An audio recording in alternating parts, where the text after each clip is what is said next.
नमस्कार दोस्तों, सभी को राम राम सा। जय राजस्थान, जय मेवाड़, जय एकलिंग जी की। तो हाँ दोस्तों, भारत का इतिहास हजारों साल पुराना है, जिसमें कई राजा आए हैं और कहीं गए हैं, लेकिन एक नाम ऐसा है जो सदियों के बाद भी हमारे भारतीयों के खून में उबाल ला देता है। हाँ, एक ऐसा राजा जिसने महलों के ऐशो आराम को ठुकराकर जंगलों की धूल फांकना ज्यादा बेहतर समझा, लेकिन विदेशी आक्रामकताओं के सामने उसने अपना सर कभी नहीं झुकाया। आज हम इस विशेष वीडियो में बात करेंगे मेवाड़ के शेर, हिंदू सूरज महाराणा प्रताप की। महाराणा प्रताप एक ऐसे महानायक हैं जिनका नाम सुनते ही वीरता, स्वाभिमान और बलिदान की तस्वीरें आंखों के सामने आ जाती है। आज हम सिर्फ इतिहास नहीं पढ़ेंगे, बल्कि उस जज्बे को महसूस करेंगे जिसने मुगल सल्तनत की जड़ें हिला दी थी। 9 मई 1540 का वह ऐतिहासिक दिन, जब मेवाड़ की धरा कुंभलगढ़ में महाराणा उदय सिंह और महारानी जयवंता बाई के घर में एक बालक ने जन्म लिया। बचपन में उन्हें प्यार से कीकाजी कहा जाता था। प्रताप का बचपन कोई साधारण राजकुमारों का जैसा नहीं था। उन्हें विरासत में मिली थी मेवाड़ की लाज और मुगलों का बढ़ता हुआ खतरा। उन्होंने महलों की चार दीवारी से ज्यादा समय अरावली की पहाड़ियों में भील आदिवासियों के साथ में गुजारा। ये वही समय था जब प्रताप ने छापामार युद्ध और पहाड़ों की दुर्गम राह को समझना सीखा, जो आगे चलकर उनके सबसे बड़े हथियार बने। साल 1572 जब उदय सिंह जी का देहांत हुआ था, तो मेवाड़ के हालत बहुत खराब थे। मुगल सम्राट अकबर अपनी विस्तारवादी नीति के तहत पूरे भारत को जीतना चाहता था।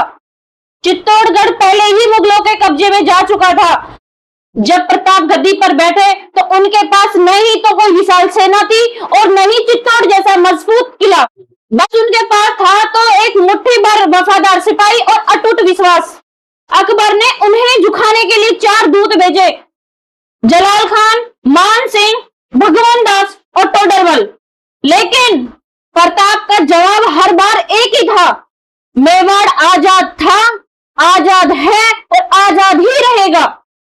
18 जून 1576 का वह ऐतिहासिक दिन, जिस दिन चारों तरफ तलवारों की खनखनाहट आवाज आ रही थी, चेतक चारों तरफ दौड़ रहा था और चारों तरफ धूल उड़ रही थी।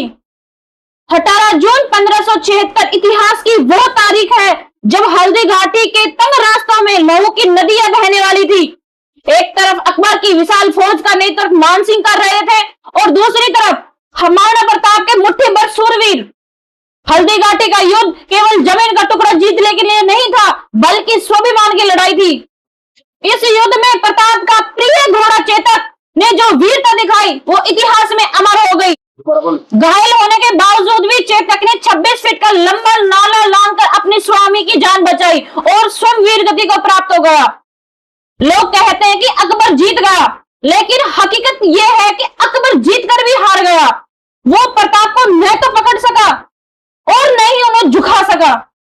हल्दी घाटी के युद्ध के बाद का समय सबसे कठिन था। इन संघर्ष के दिनों में महाराणा प्रताप को घास की रोटियां तक खानी पड़ी। महलों में रहने वाला राजा अब जंगलों में सो रहा था। एक समय ऐसा आया जब उनके बच्चों को घास की रोटियां खानी पड़ी। उस समय का एक प्रसंग बहुत ही प्रसिद्ध है, जब एक जंगली बिल्ली उनके बच्चे के हाथ से घास की रोटी छीन ले गई। उस क्षण प्रताप का मन बहुत विचलित हुआ, लेकिन तभी उन्हें मेवाड़ की मिट्टी और पूर्वजों की कसम याद आ गई। उन्होंने फिर से प्रतिज्ञा की कि जब तक चित्तौड़ आजाद नहीं होगा, वे सोने चांदी के बर्तनों में नहीं खाएंगे और नहीं कोमल बिस्तरों में सोएंगे। अक्सर इतिहास की किताबों में हल्दी घाटी तक ही बात खत्म कर दी जाती है। फिर आता है महाराणा प्रताप के जीवन का वो टर्निंग पॉइंट, दिवेर का युद्ध और विजय। लेकिन असली कहानी तो 1582 के दिवेर के युद्ध के बाद शुरू होती है। प्रताप ने अपनी रणनीति बदली, उन्हें मुगलों के थानों पर हमले शुरू कर दिए। इस युद्ध में महाराणा प्रताप के पुत्र अमर सिंह ने मुगल सेनापति सुल्तान खां को घोड़े समेत ही अपनी तलवार से 2 फाड़ कर दिया था। दिवेर की जीत ने यह साबित कर दिया कि मेवाड़ को दबाना नामुमकिन है। इसके बाद प्रताप ने एक एक करके मेवाड़ के 32 किलो को वापस जीत लिया। प्रताप अकेले नहीं थे, उनकी ताकत थे उनके वफादार साथी, जिन्होंने अपने संपूर्ण जीवन प्रताप के वफादारी में बिता दिए। और ये वफादार साथी थे भामाशाह, हकीम खान सूरी और भील राजा पुंजा, जिन्होंने अपना सारा खजाना प्रताप के चरणों में रख दिया ताकि वह सेना का दोबारा पुनर्गठन कर सके। हकीम खान सूरी वो पठान सेनापति जिसने अपनी आखिरी सांस तक प्रताप का साथ निभाया। भील राजा पुंजा जिन्होंने अरावली की पहाड़ियों को मुगलों के लिए काल बना दिया। फिर आया इतिहास का वह दिन जिसमें महाराणा प्रताप को हमेशा के लिए अमर बना गया। वो दिन 19 जनवरी 1597 को चावंड में शिकार के दौरान एक दुर्घटना में चोट लगने की वजह से महान योद्धा ने अपनी अंतिम सांस ली। कहते हैं कि जब प्रताप की मृत्यु की खबर अकबर तक पहुंची तब उनकी आंखों में भी आंसू आ गए थे और अकबर ने कहा था कि प्रताप तुम्हारी जीत हुई है क्योंकि तुमने अपना सिर मेरे सामने कभी नहीं झुकाया। महाराणा प्रताप केवल एक राजा नहीं बल्कि एक विचार है। वो सिखाते हैं कि साधन कम हो तो भी संकल्प बड़ा होना चाहिए और वे सिखाते हैं कि आजादी की कीमत महलों के सुख से कहीं ज्यादा है। आज इतना समय बीत जाने के बाद भी महाराणा प्रताप हर उस व्यक्ति के आदर्श है जो अन्याय के खिलाफ खड़ा होना जानता है। तो हाँ दोस्तों, आपको महाराणा प्रताप के जीवन की कौन सी बात सबसे ज्यादा प्रेरित करती है और कमेंट में जरूर बताइए। अगर आपको यह वीडियो पसंद आई हो तो लाइक और शेयर जरूर करें और ताकि हमारी आने वाली पीढ़ी भी इस गौरवशाली इतिहास के बारे में जान सके। जय मेवाड़, जय राजपूताना, जय एकलिंग जी की।